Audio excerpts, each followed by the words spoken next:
The Lord spoke to Moses in the desert of Sinai in the first month of the second year after he came out of Egypt. He said, "Have the Israelites celebrate the Passover at the appointed time." So Moses told the Israelites to celebrate the Passover, and they did so in the desert of Sinai. The Israelites did everything just as the Lord commanded Moses. On the day the tabernacle, the tent of the covenant law, was set up, the cloud covered it. From evening till morning, the cloud above the tabernacle looked like fire. Whenever the cloud lifted from above the tent, the Israelites set out. Whenever the cloud settled, the Israelites encamped. At the Lord's command they encamped, and at the Lord's command they set out. They obeyed the Lord's order in accordance with the command through Moses.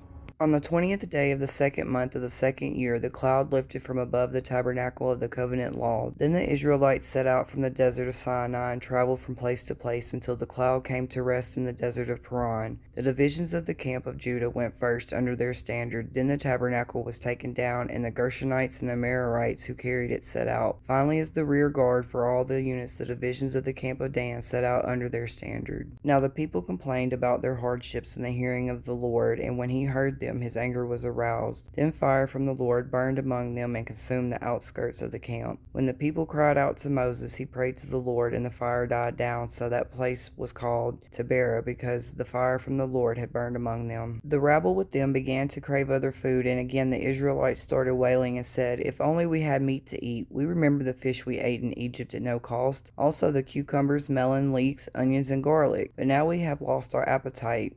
We never see anything but this manna." Moses heard the people of every family wailing at the entrance of their tents. The Lord became exceedingly angry, and Moses was troubled. He asked the Lord, "Why have you brought this trouble on your servant? What have I done to displease you that you put the burden of all these people on me? Where can I get meat for all these people? They keep wailing to me, 'Give us meat to eat.' I cannot carry all these people by myself. The burden is too heavy for me." The Lord said to Moses, "Bring me 70 of Israel's elders who are known to you as leaders and officials among the people. Have them come to the tent of meeting, that they may stand with you there. I will come down and speak to you there, and will take some of the power of the Spirit that is on you and put it on them. And they will share the burden of the people with you, so that you will not have to carry it alone. Tell the people, 'Consecrate yourselves in preparation for tomorrow, when you will eat meat.' The Lord heard you when you wailed, 'If only we had meat to eat. We were better off in Egypt.' Now the Lord will give you meat, and you will eat it for a whole month, until it comes out of your nostrils and you loathe it, because you have rejected the Lord who is among you, and have wailed before him, saying, 'Why did we leave Egypt?' But Moses said, 'Here I am among 600,000 men on foot, and you say, I will give them meat to eat for a whole month. Would they have enough if flocks and herds were slaughtered for them? Would they have enough if all the fish in the sea were caught for them?' The Lord answered Moses,